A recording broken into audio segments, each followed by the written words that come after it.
আর অবশ্যই হাল্লা বলে আজ তাৎপর্য থাকবে যে আলোচনায় ধীরে ধীরে আমরা অগ্রসর করব। খুব গুরুত্বপূর্ণ, বঙ্গ বিজেপির নতুন রাজ্য সভাপতি শ্রমিক ভট্টাচার্য, তিনি বৃহস্পতিবার যখন রাজ্য সভাপতি হিসেবে দায়িত্বভার গ্রহণ করলেন, সম্প্রীতির বার্তা তো তিনি দিয়েছেন, যে বার্তা অত্যন্ত প্রাসঙ্গিক এই মুহূর্তে দাঁড়িয়ে। কারণ গোটা দেশে বিজেপি বারবার যে রাজনীতির বিরুদ্ধাচরণ বিরোধী রাজনৈতিক দলগুলো করে, ঠিক সেই জায়গায় দাঁড়িয়ে নতুন বঙ্গ বিজেপির রাজ্য সভাপতি হিসেবে তার গতকালের সুস্পষ্ট যে বক্তব্য, তাতে নতুন করে যে আঙ্গিক তৈরি করছে তা নিয়ে এই মুহূর্তে প্রবল চর্চা। রাজনৈতিক এই চর্চার জায়গায় দাঁড়িয়ে বেশ কিছু প্রশ্ন, যে প্রশ্নগুলো হয়তো আজকে ডেফিনেটলি অ্যারাইজ হবে, তার মধ্যে অত্যন্ত তাৎপর্য রাখে ঠিক এই জায়গায় দুর্গাপুজো এবং মহরমের মিছিল পাশাপাশি হাঁটবে। একই সঙ্গে পাথর ছেড়ে হাতে বই ধরানোর বার্তা, একই সঙ্গে শুধু হিন্দুত্ব নয়, সবকা বিকাশ চাইছেন কি শ্রমিক। এই সবকা বিকাশ, সবকা সাথ সবকা বিকাশ, এই বক্তব্য বিজেপির যে জায়গা থেকে দাঁড়িয়ে ভারতীয় জনতা পার্টির এই বক্তব্যের নানানবিধ বিভিন্ন পরিসরে দাঁড়িয়ে অনেক সময় দাঁড়িয়ে, মানে আপনারা যদি খুব স্বাভাবিকভাবে এর আগেও দেখেছেন বা দেখেন, এই যে 200 পারের পর যদি তৃণমূলকে পড়াপাড়ে পাঠানোর যদি ডাক, সেই ডাকটা কি দেওয়া হচ্ছে শ্রমিক ভট্টাচার্যকে, সেই ডাকটা ডাকলেন। এবং একই সঙ্গে তৃণমূলকে ভোট না দেওয়ার যে আহ্বান, একই সঙ্গে সংখ্যালঘু ভোটকে একজোট সেটা করবে না তো, মানে কোন জায়গা থেকে কি সমীকরণ কাজ করবে। কারণ নির্বাচন খুব সম্প্রতি সামনে, ধীরে ধীরে আর কিছু সময়ের অপেক্ষা, তার পরবর্তী সময় এই সমীকরণটা তাহলে কি ডাক দিচ্ছে, কি ইঙ্গিত। আমি একটা সুস্পষ্ট প্রতিবেদনের দিকে দৃষ্টি আকর্ষণ করাবো আপনাদেরকে, যাতে দেখুন দেশভাগের যন্ত্রণা, এছাড়াও পশ্চিমবাংলায় পাকিস্তানের অন্তর্ভুক্তি থেকে খুব স্বাভাবিকভাবে সেই শাসন আইন বলবৎ হওয়া ব্রিটিশ পিরিয়ড এক করে দিয়ে একটা ছবি, যে ছবিটার হয়তো গুরুত্ব রাখে অপরিসীম, আমি সেই ছবিটা দিয়ে আপনাদের সামনে শুরু করবার চেষ্টা করি। কারণ পুরোটা বুঝুন। শ্যামাপ্রসাদ মুখোপাধ্যায় এই নাম, তার ব্যক্তিত্ব, শ্যামাপ্রসাদ মুখোপাধ্যায়ের একেবারে একদম প্রথম থেকে যে বার্তা বিজেপি, তার যে কথা বলা, সেই লাইন এই মুহূর্তে দাঁড়িয়ে কতটা তাৎপর্য রাখছে, শুরু করি সেই জায়গা থেকে দাঁড়িয়ে সেই প্রতিবেদনের মাধ্যমে। সেটা দেখুন, তারপর ধীরে ধীরে আলোচনা আসবো। দেখুন, এই কলকাতার মাটিতে দাঁড়িয়ে স্লোগান উঠেছিল, পহলে পাকিস্তান দেনা পড়েগা তব ভি ভারত স্বাধীন হোগা। এই কলকাতার মানুষ শুনেছে, কান মে বিড়ি মুঁহ মে পান লড়কে লেঙ্গে পাকিস্তান।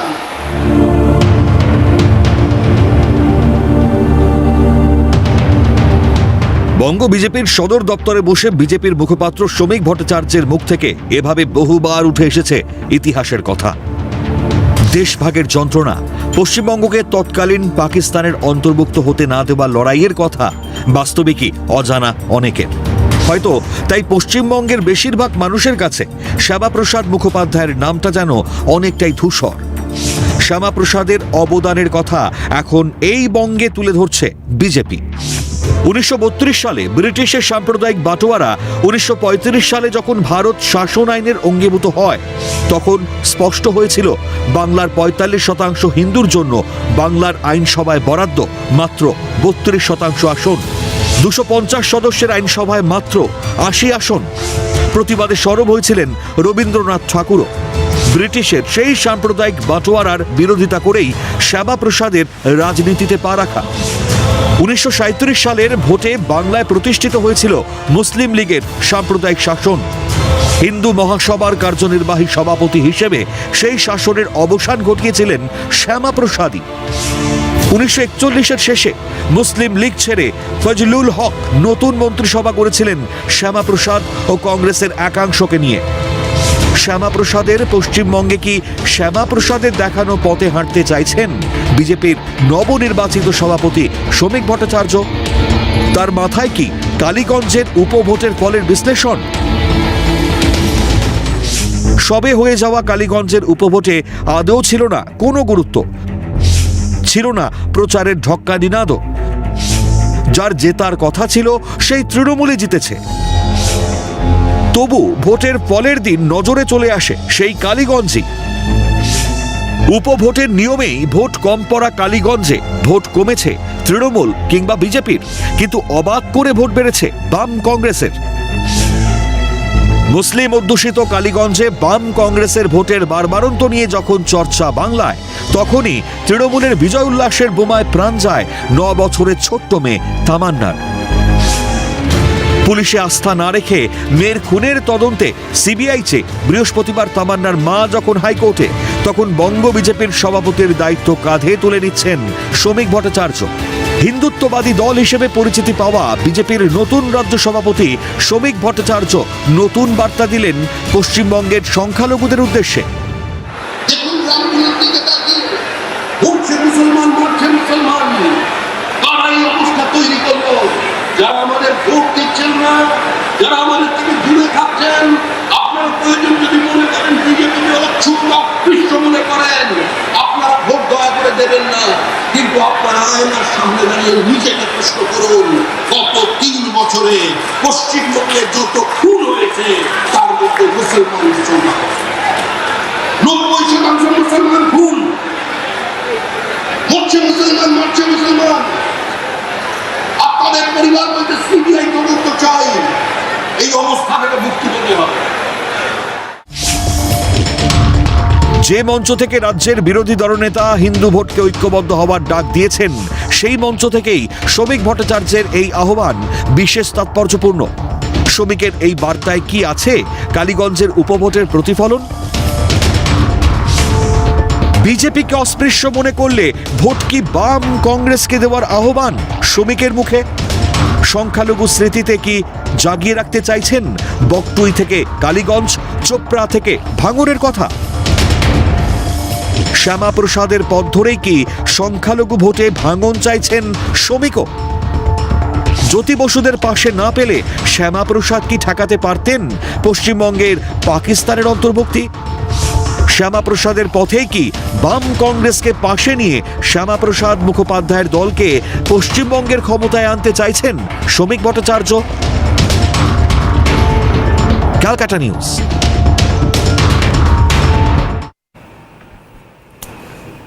দেখুন, ভোট আসে যায়, কিন্তু ভোটের গুরুত্ব, রাজনৈতিক দলগুলোর তাৎপর্য, সেই তাৎপর্যগুলো সম্বন্ধে একদিকে এখন এই মুহূর্তে দাঁড়িয়ে হিন্দু, অন্যদিকে দাঁড়িয়ে সংখ্যালঘুরা, এই যে বিভাজনের যে জায়গাটা এবং তার মধ্যে দাঁড়িয়ে এইভাবে বার্তাটা দেওয়া, সেটার সমীকরণটা বুঝতে হবে ডেফিনেটলি। তাই রাজনৈতিক সমীকরণ যথেষ্ট তাৎপর্য রাখবে আজকের এই আলোচনায়। এবং একই সঙ্গে দাঁড়িয়ে বাম কংগ্রেস, তাদেরকে কি বিজেপি পাশে পেতে চাইছে 26-এর নির্বাচনে দাঁড়িয়ে, এটাও একটা খুব ইঙ্গিতপূর্ণ গুরুত্বপূর্ণ আলোচনা আজকে। ডেফিনেটলি সেই সমীকরণটা নিয়েও আমরা আসতে পারবো আলোচনার মাধ্যমে। যারা বক্তারা থাকবেন তাদের সঙ্গে আলোচনা করব। চলুন, যারা উপস্থিত রয়েছেন পরিচয় করে এক এক করে যারা রয়েছেন। আমাদের সঙ্গে এই মুহূর্তে রয়েছেন মণিকাঞ্চন পাল, বিজেপি মুখপাত্র, মণিদাকে স্বাগত। আমাদের সঙ্গে রয়েছেন সিপিএম নেতা গৌরব মজুমদার, গৌরবদা স্বাগত। আমাদের সঙ্গে রয়েছেন ঝন্টু বড়াইক, রাজনৈতিক বিশ্লেষক, ঝন্টুদাকে স্বাগত। এবং একই সঙ্গে দূরাভাষ থেকে রয়েছেন কৃষাণু মিত্র, তৃণমূল মুখপাত্র। কৃষাণুদা স্বাগত আপনাকে অনুষ্ঠানে যোগ দেওয়ার জন্য। আমি একটু রাজনৈতিক এই সমীকরণের জায়গাটা ঝন্টুদাকে দিয়ে শুরু করব, কারণ এই বক্তব্য ঝন্টুদা ইঙ্গিত কি দিচ্ছে শ্যামাপ্রসাদ মুখোপাধ্যায়ের যে চিন্তাভাবনা, সত্যি কি সেই পথে এগিয়ে যাওয়া এই মুহূর্তে দাঁড়িয়ে বিজেপি সেই চিন্তাভাবনা করে এগোতে চাইলেও কি পারবে? কোন জায়গাগুলোতে কি দিক নির্ণয় করছে বলে আপনি মনে করছেন? আপনি খেয়াল করুন, আলিপুরদুয়ারে প্রধানমন্ত্রী এলেন মাসখানেক আগে, তিনি কিন্তু 5টা পঞ্চবান দিয়েছিলেন। যদি পুরোটা ক্রিটিক্যাল অ্যানালিসিস করেন, তাতে পশ্চিমবঙ্গ সরকারের সার্বিক ব্যর্থতার যে প্রথম দিকটা, অর্থাৎ দুর্নীতি, সেটাকে কিন্তু তিনি টার্গেট করলেন। এন্টায়ার এপিসোডে 19 মিনিট তিনি দুর্নীতি ব্যর্থতাকে নিয়ে কাটালেন। 8 মিনিটের মতন সবকা সাথ সবকা বিকাশ, অর্থাৎ সবাইকে নিয়ে চলার যে পশ্চিমবঙ্গের নেতাদের অলিখিত একটা বার্তা দেওয়া, তার ভাষণে দিলেন। 1 মিনিটেরও কম সময় তিনি মুর্শিদাবাদের সাম্প্রদায়িক হিংসা নিয়ে বা হামলা নিয়ে তিনি বললেন। অর্থাৎ পুরোটা যদি আপনি স্ট্যান্ড করান, দেশের প্রধানমন্ত্রী, বিজেপির অন্যতম একটা মুখ, তিনি কিন্তু আলিপুরদুয়ারে 26-এর ভোটের আগের যে একটা ড্রেস প্ল্যাটফর্ম তিনি দিলেন, এটাকে আমরা একদম ড্রেস রিহার্সালই বলতে পারি। ভোটের আগে তিনি কিন্তু বুড়ি ছোঁয়া করে গেলেন সেই জেলাকে, যেই জেলায় তৃণমূল হোয়াইট ওয়াশ হয়েছিল লাস্ট ইলেকশন, তার আগের ইলেকশনে হোয়াইট ওয়াশ 19-এ, ঠিক আছে, 16 নির্বাচন। এবং আপনি খেয়াল করুন যে এই জায়গায় কিন্তু বার্তাটা রাজ্য বিজেপির সেই সব নেতাদের জন্য যারা 24-এর নির্বাচনের পরে প্রকাশ্যে বলেছিল পাটিগণিত, কি পাটিগণিতের ভিত্তিতে তারা বলেছিল জানি না, সবটাই কি আবেগ, সবটাই কি উগ্রতা, সবটাই কি বিদ্বেষ, বিদ্বেষ আর আবেগ তো আর ভোটের জেতার ইয়ে হতে পারে না, মাপকাঠি হতে পারে না। বারবার তারা যারা বলছিল সবকা সাথ সবকা বিকাশ চাই না, অমুক সম্প্রদায়ের বিধায়কদের চ্যাংদোলা করে সরিয়ে দেব, অমুক আমাদের ভোট দেয় না তাই ওদের কথা আমরা ভাববো না, এই যে ক্রিটিক্যাল কমেন্টসগুলো, এগুলো রাজনীতির কথা নয়, এগুলো রাজনীতির কথা হতেই পারে না, এটা বিদ্বেষ। আমার প্রশ্নটা হচ্ছে পাটিগণিত কি? পশ্চিমবঙ্গে এই মুহূর্তে সংখ্যালঘু ধর্মীয় মুসলিম সম্প্রদায়ের যা ডেমোগ্রাফি, সেই ডেমোগ্রাফিতে তো এটা পরিষ্কার যে 84 থেকে 90টা সিট বিধানসভাটা অ্যাবসলিউটলি কন্ট্রোল করে, মানে কন্ট্রোল করে হচ্ছে সংখ্যালঘুরা। অর্থাৎ আপনি তো এগুলো কথা বলে মমতা ব্যানার্জিকে 294-এর মধ্যে আগেই আপনি বিনা পরীক্ষা দিয়ে আপনি 90 নম্বর দিয়ে দিলেন, তাই তো? এটা তো বুঝতে হবে। দ্বিতীয়, যেখানে 66টা ব্লকস অ্যান্ড 450-র উপরে মানে অন্যান্য গ্রাম পঞ্চায়েতের পার্টগুলো, সেখানে 50%-এর উপরে অন্তত লাস্ট সেন্সাসে মুসলিম পপুলেশন দেখাচ্ছে। আপনি সেই অঙ্কটাও তো আপনি ভোটে রাখতে হবে রে বাবা। ভোট তো কতগুলো পাটিগণিতের খেলা, সেই পাটিগণিতের অঙ্কে আপনি প্রথমেই এমন কিছু স্টেটমেন্ট দিচ্ছেন যে কন্ট্রোলিং পার্ট যারা হয় মুসলিম সংখ্যালঘু কিংবা কোথাও গিয়ে দেখা যাবে আদিবাসী প্রান্তিক মানুষ, এদের মধ্যে যখনই আপনি ভীতিটা ঢোকাবেন তাহলে কি অঙ্কে আপনি ভোটটা জিতবেন?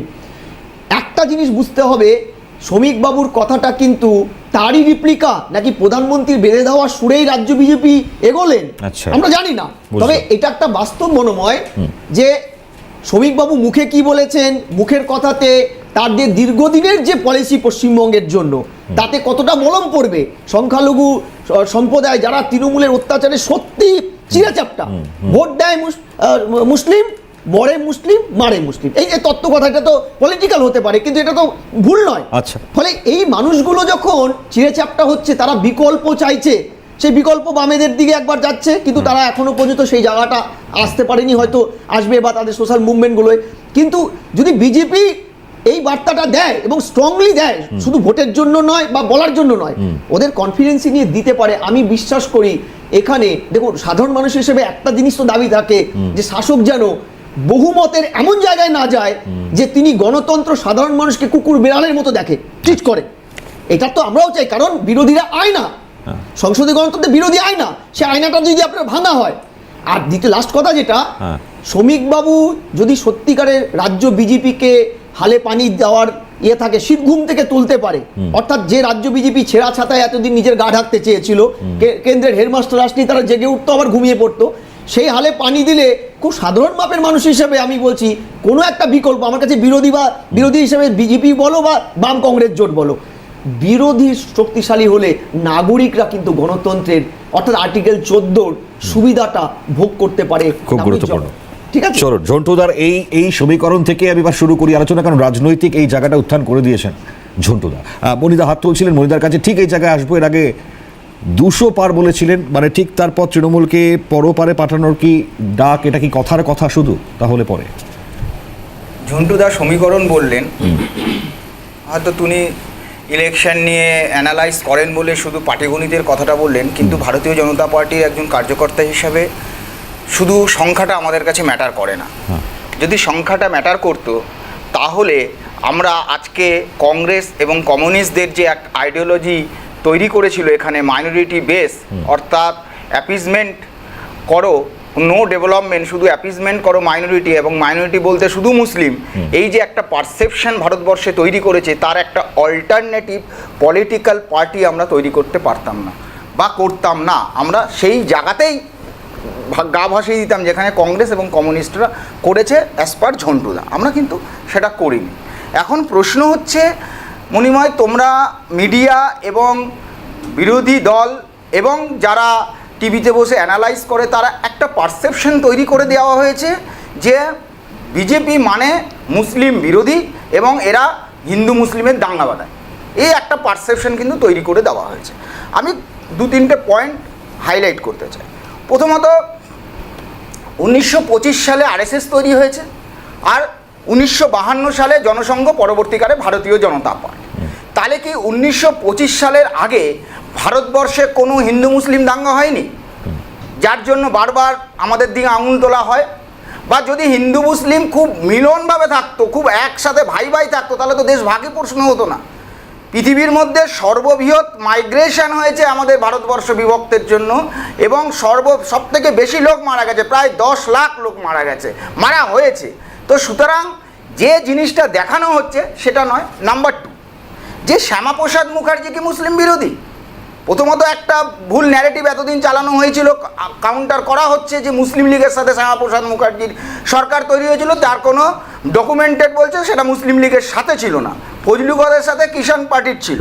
এবার শ্যামাপ্রসাদ মুখার্জির জীবনী দেখলে দেখা যায়, যখন নজরুল ইসলাম মাধবপুর বিহারে, বর্তমানে ঝাড়খণ্ডের, তার বাড়িতে অসুস্থ ছিলেন, তখন সেখানে তার অর্থনৈতিকভাবে তার পাশে দাঁড়িয়েছিলেন শ্যামাপ্রসাদ মুখার্জি, এবং কাজী নজরুল ইসলাম তাকে ধন্যবাদ জ্ঞাপন চিঠিতে লিখেছেন যে আপনি আমার পাশে দাঁড়িয়েছেন, ভারতবর্ষ স্বাধীন হলে আপনার হাতে আমি এবং নেতাজির হাতে স্বাধীন ভারতবর্ষের পতাকা দেখতে চাই, এটা ডকুমেন্টেড। সুতরাং শ্যামাপ্রসাদ মুখার্জিও মুসলিম বিরোধী ছিল না।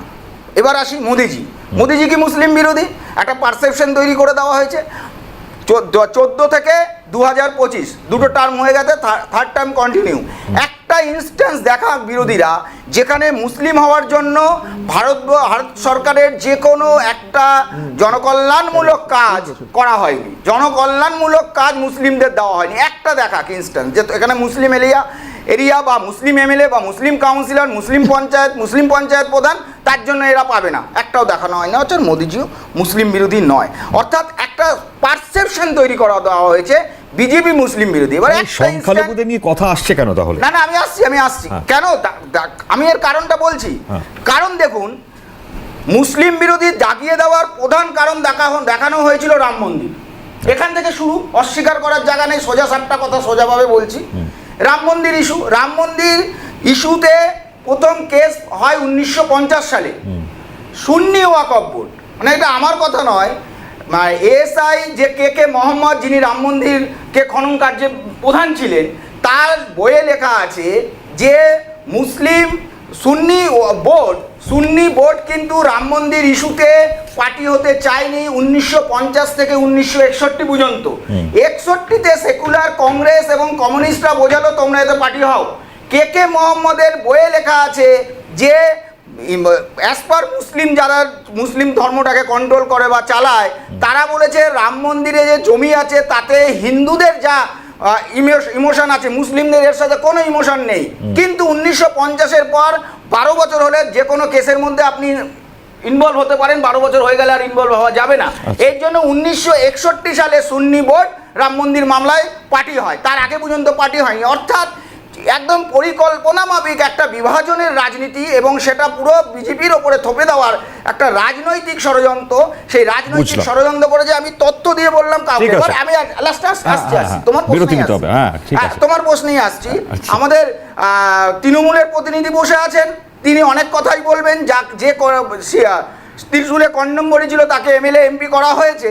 তার কাছে আমি জানতে চাই যে আপনার দলের কোন মুসলিম আব্দুল রহিম খানখানা, সঈদ ইব্রাহিম খান, মালিক মোহাম্মদ জয়সি, আশফাকুল্লাহ খান, আব্দুল হামিদ, এপিজে আব্দুল কালাম, ঔরঙ্গজেবের ভাই দারা সুখো, এদের সম্বন্ধে আপনি আপনার দলের এবং আপনার দলের কোনো মুসলিম নেতা যদি আধা ঘন্টা 15 মিনিট ভাষণ দিতে পারে, ভাববো আপনারা সত্যি সত্যি মুসলিমদের দরদি, মুসলিমদেরকে কৃষাণুদার কাছে ডেফিনেটলি প্রশ্ন তো মনিদা রাখছেন, আমি আসবো প্রত্যেকের কাছে, গৌরবদার কাছেও আসবো, খুব গুরুত্ব রাখবে এই জায়গা থেকে দাঁড়িয়ে অনেকগুলো প্রশ্ন রয়েছে। তার কথা বাড়াবো না, সরাসরি কৃষাণুদার কাছেই আসবো, কারণ মনিদা অনেকগুলো প্রশ্নের জায়গায় রাইজ করেছেন। কৃষাণুদা আপনার থেকে উত্তর নেব, তবে তার আগে বলুন যে শ্রমিক ভট্টাচার্যের যে বক্তব্য, সেটাকে শাসক দল তৃণমূল কংগ্রেস তাদের কি ভয় পাওয়ার কোনো রকম কারণ থাকতে পারে কি? দেখুন, প্রথম কথা হচ্ছে আমরা এটার মধ্যে এলামটা কি করে, আমাদের ভয় পাওয়া বা আমাদের উল্লাসিত হওয়ার অবকাশটা কোথায় এটা তো বিজেপির দ্বন্দ্বটাকে আরো বেশি প্রকাশ্যে আনে দিল। আপনি যে আজকে প্রতিবেদনটা শুরু করলেন, তার মানে একটা জিনিস তো পরিষ্কার যে এতদিন রাজ্য বিজেপি যেই পথে হেঁটেছিল, তাদের নেতারা যেই ভাষায় কথা বলেছিল, শ্রমিক ভট্টাচার্য তার থেকে ব্যতিক্রমী কিছু আলাদা কিছু বলেছেন, তাই জন্য আপনি আজকে প্রোগ্রামটা করছেন। তো আগে যারা বলেছিল তারা তো তৃণমূলের কেউ বলেনি, তারা তো বিজেপির নেতারাই বিজেপির লাইন ডিক্লেয়ার করেছিল। তো শুভেন্দু অধিকারী বলেছিলেন মুসলমান বিধায়কদের তিনি বিধানসভা থেকে বার করে আছাড় মেরে রাস্তায় ফেলবেন। এটা তো তৃণমূল কংগ্রেসের কোনো বক্তব্য না, এটা তো বিজেপিরই বক্তব্য। আজকে শ্রমিকবাবু আলাদা কথা বলছেন, তাহলে ডেলেমাটা কার, অবস্থান পরিবর্তন কার? এটা তো বিজেপির ইন্টারনাল বিষয়, মানুষ দেখছে। আর দ্বিতীয় কথা হলো, আপনার প্রতিবেদনও বা আগের বক্তাদের কিছু জায়গায় ইতিহাসের মানে যে ঘটনাগুলো সেগুলো মিসরিপ্রেজেন্ট করা হয়। প্রথম কথা, পশ্চিম বাংলার ইতিহাসে যে ভোটের কথা বলা হচ্ছিল সেটা বেঙ্গল অ্যাসেম্বলিতে হয়েছিল, সেটা অবিভক্ত বাংলার অ্যাসেম্বলিতে হয়েছিল, এবং সেখানে হিন্দু মহাসভার 2 প্রতিনিধি ছিল এবং কমিউনিস্ট পার্টিরও 2 প্রতিনিধি ছিল। কিন্তু ভোট কতগুলো পেয়েছিল? মেজরিটি ভোট যারা সেই দিন দিয়েছিলেন পশ্চিম বাংলার পক্ষে বা বাংলা ভাগের পক্ষে, তারা কংগ্রেসের প্রতিনিধি ছিলেন। তো সেখানে 2 প্রতিনিধি নিয়ে তারা কোনো বিপ্লব আনতে পারেননি। যারা সেই দিন মেজরিটি ছিলেন তাদের ভোটেই পশ্চিম বাংলা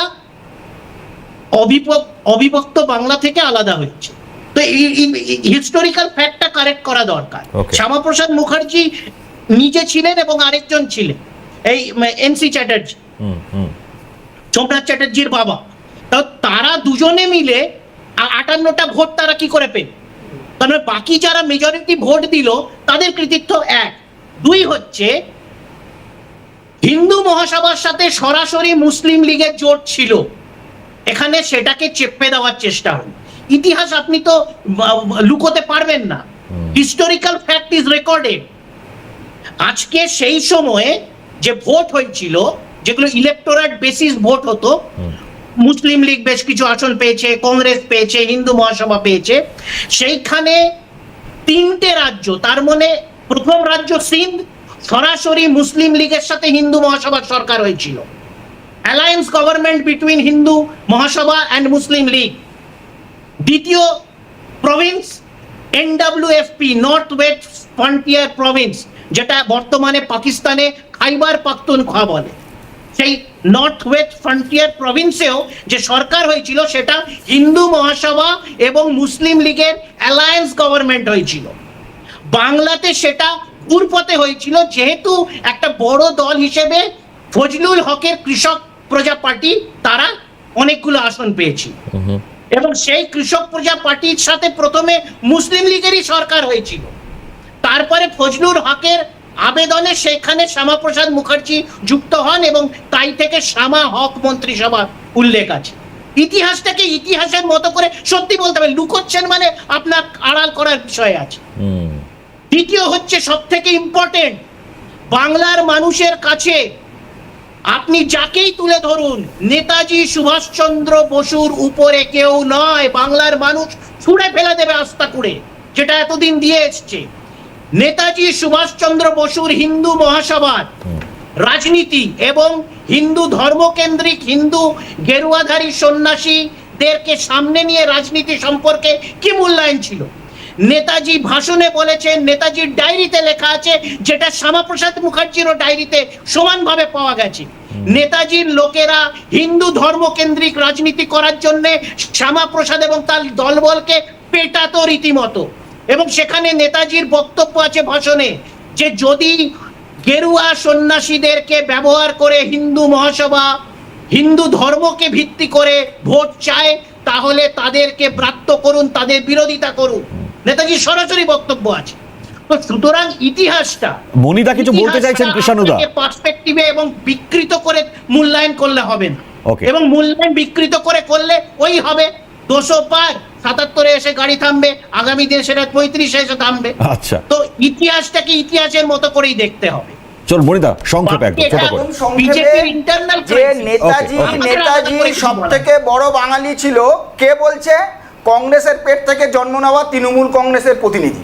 তাহলে সেদিন যদি নেতাজি সব থেকে বড় বাঙালি হতো, তাহলে পশ্চিমবাংলার কংগ্রেস নেতারা সেদিন কেন কংগ্রেস থেকে বেরিয়ে আসেনি? নেতাজির হয়ে কেন দাঁড়ায়নি? নেতাজিকে যখন কংগ্রেস থেকে বিতাড়িত করা হলো, তাহলে কেন নেতাজির পিছনে বাংলার কংগ্রেস নেতারা দাঁড়ায়নি? তার মানে সেদিন নেতাজির বিরোধিতা কংগ্রেস করেছিল, তো কংগ্রেসও তাহলে সমানভাবে দোষী। ইতিহাস যদি বিকৃত করা হয়, কারণ তৃণমূল কংগ্রেসের তো 98 সালের আগে কোনো ইতিহাস নেই, পাকিস্তানের মতো। পাকিস্তানের যেমন কোনো ইতিহাস নেই 47-এর আগে, তৃণমূল কংগ্রেসও 98-এর আগে কোনো ইতিহাস নেই। কংগ্রেসের পেট থেকে জন্ম। আজকের মমতা ব্যানার্জি কিন্তু কংগ্রেসেরই এমপি, কংগ্রেসেরই মিনিস্টার, কংগ্রেসের সময় দোকানপাট ব্যবসা বড় করেছে, তৃণমূল কংগ্রেস হয় নিজের আলাদা কোম্পানি বেশ, তৈরি করেছে। কৃষাণুদা ঠিক আছে, কৃষাণুদা। এই হাস্যস্কর বালখিল্যপনার যুক্তির তো কোনো কাউন্টার হতে পারে না। হ্যাঁ, তাহলে যদি এইটা যদি মূল্যায়নের ভিত্তি হয়, তাহলে আসাম বিজেপির যারা আজকে প্রধান, যারা মাথা, যারা মুখ্যমন্ত্রী, অন্যান্য মন্ত্রী, তাদের রাজনীতি শুরু হয়েছিল আসুর থেকে, একটা বিচ্ছিন্নতাবাদী সংগঠন। তার মানে কি বিজেপি এখন সেই আসুর রাজনীতিকে বহন করছে? আচ্ছা, তাহলে এখন যে বক্তব্যটা শুনলাম তার ভিত্তিতে আসামের বিজেপি ভারতের থেকে বিচ্ছিন্নতাবাদী রাজনীতির আসুর ভিত্তিটা এবং সেই লেগাসিটা বহন করছে। আচ্ছা, আজকে কর্ণাটকায় কংগ্রেসের প্রাক্তন মুখ্যমন্ত্রীর ছেলেকে বিজেপি মুখ্যমন্ত্রী করেছে, তাহলে কর্ণাটকায় কি সেই কংগ্রেসের লেগাসি বিজেপি বহন করছে? মনিদা আজকে ঠিক আছে। একটা লাইন তৃণমূল কংগ্রেসের প্রতিনিধিকে একটা লাইন বলবো, যে আমরা যদি এটা আসামের ক্ষেত্রে যেটা বললো যে বিচ্ছিন্নতাবাদী সংগঠনের নেতারা ভারতীয় জনতা পার্টিতে এসেছে, তার মানে বিচ্ছিন্নতাবাদীদের আমরা মূল স্রোতে আনতে পেরেছি। এটা তো আমাদের সাকসেস, যে একটা 100 বছরের একটা আদর্শের জন্য লড়াই করা একটি সংগঠনের ওপরে ভিত্তি করে যে রাজনৈতিক দল হয়েছে, সেই রাজনৈতিক দলে আমরা আসামের বিচ্ছিন্নতাবাদীদের এনে রেখেছি, তাদের মূল স্রোতে, সমাজের মূল স্রোতে আনতে পেরেছি। এর থেকে বড় কাজ মানে স্বাধীন ভারতবর্ষে আর কি হতে পারে? বুঝলাম। চলুন সংখ্যালঘুদের কাছে। এক মিনিট বলুন কৃষ্ণদা বলুন। এই আসুর আন্দোলনের ভিত্তি ছিল বাঙালি খেদা। এই আসুর নেতারা সেই দিন বাঙালি খেদাও তাদের প্রাইমারি পলিটিক্যাল এজেন্ডা ছিল। আজকে তারা বিজেপিতে এসে প্রথম কাজ করেছে, এনআরসি এর মাধ্যমে 19 লক্ষ বাঙালিকে নাগরিকচ্যুত করেছে, যার মধ্যে 12 লক্ষ বাঙালি হিন্দু। তো লেগাসিটা তো সেম আছে, কোনো ক্যারেক্টার পরিবর্তন হয়নি। বুঝলাম। থেকে বিজেপি হয়েছে, বাঙালি বিদ্বেষ সমানভাবে আছে। চলো ঠিক আছে, মনিদা উত্তর দেবেন। আমাকে একটা দ্রুত বিরতি নিতে হবে, কারণ এই জায়গায় দাঁড়িয়ে সিপিএম এর গুরুত্বটাও রয়েছে প্রচন্ড বড়। আমাকে গৌরবদার কাছে যেতেই হবে। আলোচনা যে জায়গায় খুব স্বাভাবিকভাবেই প্রত্যেকে বক্তব্য রেখেছেন, তো সিপিএম এর এই জায়গায় বক্তব্যটা ডেফিনেটলি প্রয়োজন। তো এই জায়গা থেকে দাঁড়িয়ে গৌরবদার কাছে ঠিক একই প্রশ্ন আমার, যে গৌরবদা আহ্বান শ্রমিক ভট্টাচার্য তিনি করেছেন, তো সেক্ষেত্রে দাঁড়িয়ে সিপিএম কিভাবে দেখছে সেই বক্তব্য? আলটিমেট কংগ্রেস, সিপিএম, বিজেপি একসাথে হলে পরে কি প্রতিহত করা সম্ভব শাসক দলকে? সেটা হচ্ছে যে এখানে অনেক কথাই এলো, স্বাধীনতার আগে, স্বাধীনতার পরে, স্বাধীনতার সময়। এখন কথাটা হচ্ছে বিজেপির স্বাধীনতা আন্দোলনের সঙ্গে বিজেপির কোনো সম্পর্ক আছে বলে আমি তো এখনও কোনো ইতিহাস বইতে পড়িনি। দ্বিতীয় কথা হচ্ছে কংগ্রেসের অধিবেশনে মৌলানা হসরত মোহানি এবং স্বামী কুমারানন্দ তারা দুজনে মিলে পূর্ণ স্বরাজের দাবি তোলেন। 2, একে গোপালন ভেল্লুর জেলে জাতীয় পতাকা উত্তোলন করেন, ভেল্লুর জেলে বসে। এখন কথাটা হচ্ছে কেউ ব্রিটিশদের কাছে মুচলেখা দিয়ে জেল থেকে ছাড়া পাবেন, সেলুলার জেল থেকে, আর সেই সেলুলার জেলে যাদের নাম লেখা থাকবে তাদের বেশিরভাগই পাঞ্জাব এবং বাংলার লোক, তাদের বেশিরভাগই হয় কমিউনিস্ট পার্টি, নাহলে পরবর্তীকালে কংগ্রেসে যোগদান করেছিলেন। এখন বিজেপি এখন বড় বড় লেকচার মারবে, তাই কিছু করার নেই। দ্বিতীয় কথা হচ্ছে যে যারা দেশের জাতীয় পতাকা 23 বছর যারা নিজেদের দপ্তরে তোলে না, জাতীয় পতাকার অবমাননা করে, এই জাতীয় পতাকা মানব না বলে, তারা এখন হচ্ছে যে দেশের উন্নয়নের কথা বলছেন। উনি বলেছেন রাজ্যে বামফ্রন্ট সরকার কোনো উন্নয়ন করেননি, বিজেপির প্রতিনিধি বলেছেন। আপনি বলুন তো 2014 সাল থেকে 2025 সাল পর্যন্ত দেশের কি উন্নয়ন হয়েছে? দেশে কটা রাষ্ট্রায়ত্ত সংস্থা তৈরি হয়েছে? দেশে কটা কলেজ, বিশ্ববিদ্যালয়, স্কুল, মানুষের চাকরির জায়গা তৈরি হয়েছে? দেখেননি। স্বাধীনতার পর ইন্দিরা গান্ধীর আমলে যে রাষ্ট্রায়ত্ত সংস্থাগুলো তৈরি হয়েছিল, এই মোদির আমলে সেই রাষ্ট্রায়ত্ত সংস্থাগুলি বিলগ্নীকরণ হয়েছে এবং করবার প্রক্রিয়া চালু হয়েছে, বলবে না? এখন এই হিন্দু মুসলমান সংখ্যালঘু সংখ্যাগুরু নিয়ে কাটিয়ে যাবে এরা। সংখ্যালঘু সংখ্যাগুরু আসলে হচ্ছে যে পশ্চিমবাংলা এবং আমাদের দেশের যে জ্বলন্ত সমস্যাগুলো আছে সেই জ্বলন্ত সমস্যাগুলোকে চাপা দেওয়া। নরেন্দ্র মোদী বলেছিলেন বছরে 1 কোটি বেকারের চাকরি। কটা বেকারের চাকরি হয়েছে কেন্দ্রীয় সরকারি দপ্তরগুলোতে? কেন্দ্রীয় সরকারি দপ্তরগুলো ফাঁকা পড়ে রয়েছে। আজকে নরেন্দ্র মোদী সংবিধানের যে শ্রম আইন, সেই শ্রম আইনকে তুলে দিয়ে শ্রম কোড আনার চেষ্টা করছেন। সমস্ত শ্রমিক সংগঠন, কর্মচারী ফেডারেশন তারা বিরোধিতা করছেন এই শ্রম কোডের। আগামী 9 জুলাই সারা দেশ জুড়ে সমস্ত শ্রমিক, কর্মচারী ফেডারেশন, ক্ষেতমজুর, কৃষক তারা ধর্মঘটে যাচ্ছেন। ধর্মঘট শ্রমিক কর্মচারীরা এমনি ধর্মঘটে যায় না, ধর্মঘট তাদের শেষ অস্ত্র। ধর্মঘটে যাচ্ছেন এই কারণে, কারণ দেশের সরকার যে নীতি প্রণয়ন করছে, দেশের সরকার যে নীতি চালু করছে, সেই নীতি চাকরিজীবী, কারখানার শ্রমিক থেকে শুরু করে শ্রমিক, কৃষক তাদের ওপরে নেমে আসছে সেই আইনের যে মারপ্যাচ বা আইন থেকে তাদের অধিকার ছিটকে যাওয়া। এটা হচ্ছে দেশের সরকারের। এখন সংখ্যালঘু সংখ্যাগুরু ওনারা চালু করছেন, মানে এসবগুলি শ্রমিক ভট্টাচার্য অনেক কথা বলেছেন, সংখ্যালঘুদের আনতে হবে কি মহরম আর দুর্গাপুজোর আরে পশ্চিমবাংলায় তো মহরম আর দুর্গাপুজোর বিসর্জন তো একসঙ্গেই হয়েছিল, আপনারাই তো করেছেন। হঠাৎ কি হলো? তার আপনারাই তো করেছিলেন। এই শ্রমিক ভট্টাচার্যর বিজেপির লোক তারা ওই বনগায় ওই পেচ্ছাপখানায় পাকিস্তানের পতাকা লাগাতে গিয়ে ধরা পড়েছিলেন এবং তৃণমূলের সরকার পরের দিন তাকে জামিন দিয়ে দিয়েছে। এখন আপনি কাকে কি বলবেন? এই রাজ্যের বুকে বিজেপি এই যে 2021 থেকে 2026 শুভেন্দু অধিকারী হচ্ছে যে রাজ্যের বিরোধী দলনেতা। এখানে ঝন্টুদা বলছিলেন যে বিরোধী দল মানে হচ্ছে যে একটা আয়না। আপনি বলুন তো 2021 থেকে 2026 শুভেন্দু অধিকারী এ রাজ্যের বিরোধী দলনেতা কটা সরকারকে প্রস্তাব দিয়েছে, ভালো প্রস্তাব, যে আপনি সরকার এই কাজ করুন যে তার জন্য রাজ্যের উন্নতি হবে, রাজ্যের ছেলেমেয়েরা হচ্ছে যে চাকরি পাবে? দেননি। উল্টে শুভেন্দু অধিকারী তিনি বলেছেন যে মুসলিম বিধায়কদের চ্যাংদোলা করে বিধানসভার বাইরে ফেলে দেবেন। না, আপনি কি এটা বলতে চাইছেন তাহলে পরে যে বক্তব্য শ্রমিক ভট্টাচার্য দিয়েছে তা আখেরে তৃণমূল কংগ্রেসকে অক্সিজেন দিচ্ছে? স্বাভাবিক, তৃণমূল কংগ্রেসকে বাঁচানোর জন্য তো বিজেপি রয়েই আছে, তৃণমূল কংগ্রেসকে বাঁচানোর জন্য কেন্দ্রের সরকার রয়েই আছে।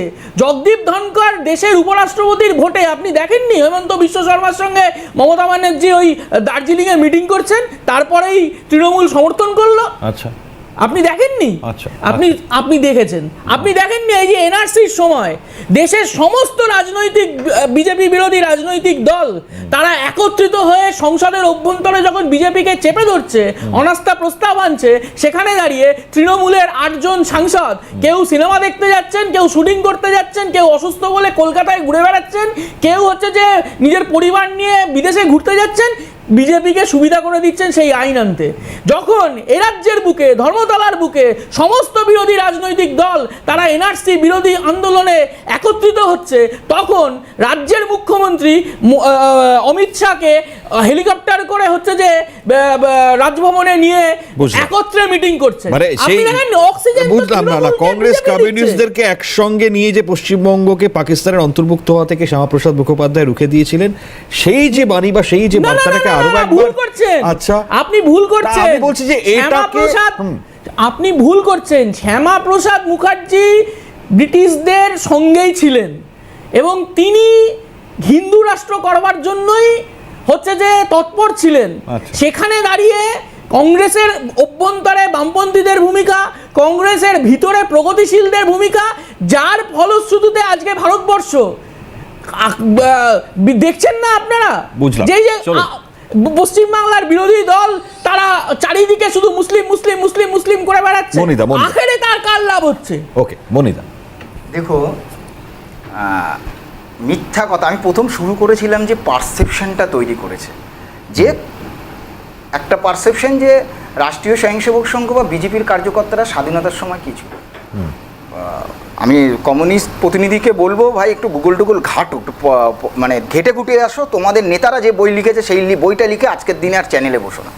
1920 সাল মহারাষ্ট্রে কংগ্রেসের অধিবেশন, আর সেই অধিবেশনে প্রথম অত লোক, মানে কংগ্রেস তো বেসিক্যালি একটা পার্টি ছিল, একটা সরকারের সাথে নেগোসিয়েশন করার মতো একটা পার্টি তৈরি করা হয়েছিল, যারা ইংরেজি জানা শিক্ষিত মানে ভারতীয়রা একটা পার্টি তৈরি করেছিল। মহাত্মা গান্ধী সারা ভারতবর্ষে ধরে সেই পার্টিটাকে একটা মাস পলিটিক্যাল পার্টিতে নিয়ে গেছিলো। তারপরের প্রথম অধিবেশন 1920 সালে মহারাষ্ট্রে হচ্ছে, যেই অধিবেশনে মোহাম্মদ আলী জিন্না বলছে মিস্টার গান্ধী, আর লোক বলছে গান্ধী নেই, মহাত্মা বলো। 3 বার বলার পরে কেউ যখন মানছে না মিস্টার গান্ধীর মানে কথা বলাটা, উনি করছেন, ওনাকে সম্বোধন করছেন, তখন জিন্না ওখান থেকে ছেড়ে একদম দেশ ছেড়ে চলে যায়। এবং সেই অধিবেশনে যে স্বেচ্ছাসেবক সংগঠন মানে যারা ওখানে অর্গানাইজ করছিল, সেই অধিবেশনের স্বেচ্ছাসেবক সংগঠনের প্রধান ছিলেন রাষ্ট্রীয় স্বয়ংসেবক সংঘের প্রতিষ্ঠাতা পরম পূজনীয় ডক্টর কেশবরাও বলিরাম হেডগাওয়ার, এবং 1920 সালে কংগ্রেসের মহারাষ্ট্রের সচিব ছিলেন কেশবরাও বলিরাম রাও হেডগাওয়ার। 1920 সালে ওই অধিবেশনের চলাকালীন কেরলের সচিব ছিলেন কমিউনিস্ট লিডার নাদুম প্রিয়াপাদ। ওই অধিবেশন থেকেই গান্ধীজিকে মহাত্মা বলে সারা ভারতবর্ষ সম্বোধন করা শুরু করলো। অর্থাৎ কেউ যদি বলে যে কংগ্রেসটা শুধু নেহরু পরিবারের বা গান্ধী পরিবারের, তার তর্ক কিন্তু এখানে খাটবে না। নাম্বার 2, যারা বলছে আমাদের কন্ট্রিবিউশনে দেশ স্বাধীন হয়েছে, গুগলে এখনই সার্চ করো অধিকারী থিসিস, গঙ্গাধর অধিকারী লিডিং কমিউনিস্ট লিডার, তিনি লিখিত প্রস্তাব দিয়েছিলেন যে ভারতবর্ষকে 18টা খণ্ডে ভাগ করে দেওয়া হোক জাত অনুযায়ী, তার লিখিত এখানে প্রস্তাব ছিল। সুতরাং তারা আজকে ভারতবর্ষের অখণ্ডতার কথা বলছে। নাম্বার 3 আসি, যে একটা কি বললে যে নেতা ইংরেজের কাছে মুচলেখা দিয়েছিল, কেমন পারসেপশন দেখো, যেই নেতা ইংরেজদের কাছে মুচলেখা দিয়েছিল সে 27 বছর কালাপানিতে জেল খাটলো, এবং খুব করে বলতে গেলে এই যে ঘরে তিনি ছিলেন তার পাশের ঘরে তার নিজের মায়ের পেটের ভাই ছিল, কিন্তু সে জানতে পারেনি। এক পরিবারের 2 ভাই একসাথে জেল খাটছে, এবং গান্ধী হত্যার পরে তার এক ভাইকে পাবলিক পিটিয়ে মেরে ফেলেছে। সে হয়ে গেল ইংরেজদের কাছে মুচলেখা। আর যে খুব বিদ্রোহ করলো ইংরেজদের বিরুদ্ধে, তাকে রাখা হলো আগা পেলেছে, সে লেডি সেক্রেটারি পেলো, সে বই লেখার সবকিছু পেলো, সে হয়ে গেল বড় নেতা। পারসেপশন দেখো, চিন্তা করো। আর নাম্বার লাস্টলি বলি এই মোদী সরকার কি করেছে, এর জন্য তো টিভির সময় নষ্ট করা দরকার নেই, ওপেন হয়েছে। ডিজিটালকে যারা বিরোধিতা করেছিল, আজকে দেখো রাস্তার ফুচকা আলাও ডিজিটাল করে কোড রাখে। আর যা বারবার বলছে না যে আমি জানি না কোথা থেকে পায় যে জনসংঘ বা নাকি আরে বিজেপি কোনোদিন ভারতীয় জনতা পতাকা কিনে মান্যতা দেয়নি, কোথা থেকে পায় আমি জানি না। আর যদি এটা বলে যে আরএসএস করেনি, আরএসএস একটা অ্যাপলিটিক্যাল পার্টি, রামকৃষ্ণ মিশন নেতা হিসেবে পতাকা উঠালেন, তিরঙ্গা উঠালেন না, সেই নিয়ে প্রশ্ন আসে না। আরএসএস অরাজনৈতিক সংগঠন। ঠিক আছে, 30 সেকেন্ডস গৌরব দাকে আপনাকে দেবো, আমাকে বিরতি নিতে হবে একটা 30 সেকেন্ড। সেটা হচ্ছে যে উনি বললেন অনেক কথা, এই যে কিছুদিন আগে জরুরি অবস্থার 75 বছর গেল। আরে ভাই গঙ্গাধর থিসিস বলো না, তুমি কাউন্টার করো না, তুমি কাউন্টার করছো না, নতুন নতুন আরে বাবা আমি আপনার কথা দেশের মধ্যে সবথেকে বিরোধী দেশ শত্রু ভাই গঙ্গাধর অধিকারী। একটা প্রশ্নের উত্তর দাও, তোমার প্রশ্নের উত্তর আপনার কথার মধ্যে গঙ্গাধর অধিকারী না প্রশ্নের তোমার কাউন্টার আমি করেছি, তুমি আমার কথা হবে না, হবে না, হবে না, না না না, এখানে প্রশ্নের উত্তর দিতে হবে, মানুষকে বলতে হবে নাথুরাম গডসের পার্টি যারা করে তাদের বিরুদ্ধে কোনো ক্ষমা নেই। গঙ্গাধর অধিকারী বলেছিল দেশকে ক্ষমা চেয়ে উঠে দেশদ্রোহী এদের প্রতিষ্ঠাতা চুরি করে দেশের শত্রু বিজেপি, চুরি করে দেশের শত্রু আরএসএস, ব্রিটিশদের দালাল শ্যামাপ্রসাদ মুখার্জি, যারা শ্যামাপ্রসাদ মুখার্জি ব্রিটিশদের দালালি করেছিল, যারা গান্ধীকে খুন করেছিল, যারা দেশকে ভেঙে দিতে চেয়েছিল, হিন্দু রাষ্ট্র করেছিল, করতে চেয়েছিল, তাদের কাছে কোনো রকম কোনো কথা নেই। পরিষ্কার কথা। ঠিক আছে, বেশ আমাদের একটা গরিমা, আমরা আমাদের দেশ আমরা প্রত্যেকে ভালোবাসি, প্রত্যেকটি রাজনৈতিক দল তাদের মতন করে ডেফিনেটলি সেই জায়গা থেকে দাঁড়িয়ে বিভিন্ন জায়গা থাকবে, কিন্তু দেশের কাছে সব থেকে যেগুলো জরুরি সেগুলো থাকাটা খুব ইম্পর্টেন্ট। এখন সবার কাছে সংক্ষিপ্ত সময় আমি যাওয়ার চেষ্টা করবো, খুব হয়তো হার্ডলি হলে 2 মিনিট করে আমি পাবো প্রত্যেকের কাছে যাওয়ার জন্য। আমি কৃষ্ণানন্দার কাছে ঠিক এই জায়গা থেকে আসবো, কৃষ্ণানন্দা আলোচনা তো চলছে, কিন্তু শ্রমিক ভট্টাচার্য যদি এই জায়গা থেকে দাঁড়িয়ে এই বক্তব্যটাকে আমরা দেখি, সেটা কি শুধু হিন্দুত্ব নয়, সবকা বিকাশ চাইছেন শ্রমিক, যদি এই প্রশ্নটা রাখি তাহলে আপনার কি উত্তর হবে? আমার কোনো উত্তর নেই, তাতে একটা জিনিস পরিষ্কার হলো, শুভেন্দু অধিকারী বা দিলীপ ঘোষেরা সবকা বিকাশ চাননি, আচ্ছা, তো শ্রমিক ভট্টাচার্যকে তাই চাইতে হচ্ছে। তো এটা বিজেপির ইন্টারনাল ম্যাটার, এটা ওদের নিজস্ব চুলোচুলি গোয়াল ঘরে গুঁতোগুতির তো আমার কিছু করার নেই। এখন দ্বিতীয় হচ্ছে যে আবার বললাম, ইতিহাসকে বিকৃত করলে তো সেই চেঁচামেচি ছাড়া আর কোনো অবকাশ থাকে না। We and our nationhood define. MS Golwalkar লেখা বই, যেই বইটাকে RSS অস্বীকার করে, RSS যেই বইটার ওনারশিপ নেয় না, কেন নেয় না? তার মানে বইতে লিখলেই যদি সবকিছু তোমার ন্যারেটিভের মধ্যে আসবে, তাহলে MS গোলওয়ালকারের বইটাকে RSS কে অস্বীকার করতে হতো না। তো বিষয়টা হচ্ছে যে ইতিহাসকে পার্সপেক্টিভে দেখতে হবে। আচ্ছা, আজকে নেতাজি সময়, সেই সময়কার কংগ্রেস নেতাদের ব্যবহারের সাথে আমাদের কি লেনা দেনা আছে, এটা ওই ইতিহাস মূল্যায়ন করবে। এই যে হোয়াটসঅ্যাপ ইউনিভার্সিটির ইতিহাস আর সত্যি ইতিহাস, এটার কোনো মেলবন্ধন হতে ঠিক পারে আছে, কিন্তু সংখ্যালঘু ভোটকে অটুট রাখতে গেলে আপনাদের তরফে কোনো বার্তা কি থাকবে সংখ্যালঘুদের উদ্দেশ্যে? আমাদের আলাদা করে বার্তা কি আছে? আমি তো বললাম যে হিন্দু মহাসভার সাথে সে তৎকালীন মুসলিম লীগের সরকার হয়েছিল, এটা ইতিহাস, হিস্টোরিক্যাল ফ্যাক্ট। সিন্ধে হয়েছিল, NWFP তে হয়েছিল, বাংলাতেও ঘুরপথে হয়েছিল। তো এটাকে অস্বীকার করবে কি করে? আচ্ছা, এখনো বাংলাদেশ থেকে যে অনুপ্রবেশ ঘটছে, সেটা অমিত শাহ, নরেন্দ্র মোদীর তদারকিতে ঘটছে। বিজেপির অভিযোগ, আমার নয়। যে অনুপ্রবেশ যে এখনো ঘটছে 2025-এ, 2024-এ, 2020, 2014 অনওয়ার্ডস, এটা তো কেন্দ্র সরকারের ব্যর্থতা। কেন্দ্র সরকারের পুলিশ, কেন্দ্র সরকারের BSF, তাদের মিলিটারি, তাদের ইন্টারন্যাশনাল বর্ডার, সেই নেগেটিভটা এখনো আছে। মণিকাঞ্চন পালের সাথে বা আমরা যারা ভারতীয় জনতা পার্টি করি, দীর্ঘ বছর ধরে একটা আদর্শের সাথে যুক্ত আছি। আমাদের গর্ব এটাই, আমরা নিজ স্বার্থে কোনো সময় আদর্শ থেকে চ্যুত হইনি, আদর্শ থেকে ছেড়ে অন্য কোথাও যাইনি, বুক ঠুকে কথা বলতে পারি। আর যখনই কিছু পারে না তখনই আরে মিস্টার টিএমসি, আমি আপনার সময়, আপনি দূরে আছেন।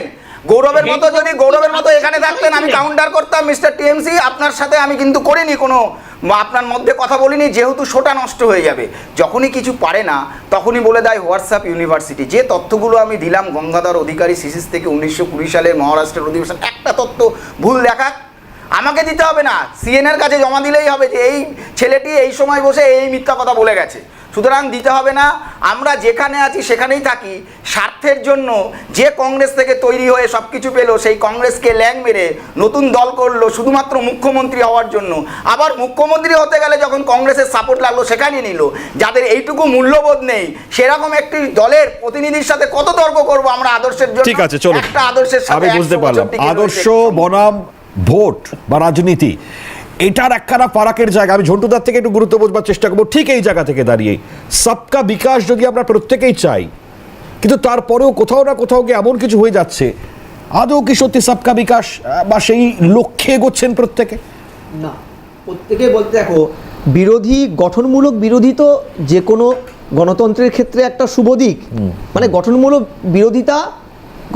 বিরোধী আসনের পদ অলঙ্কিত করা, এগুলো কিন্তু সার্বিকভাবে গণতন্ত্রকে উজ্জ্বল করে, স্বাস্থ্যবান করে।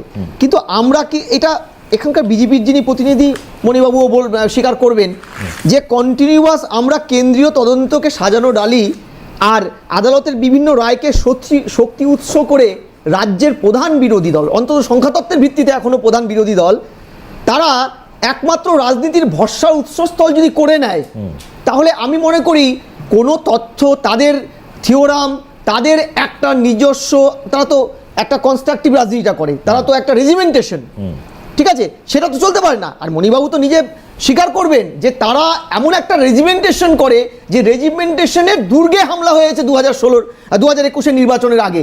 যে রেজিমেন্টেড দল, তাদের একটা মতাদর্শ, তাদের ব্রেন চাইল্ড RSS, এটা তো গর্বের সাথে তারা বলে স্বাধীনতার আগের থেকে তারা এই ধারাটাকে নিয়ে আসছে।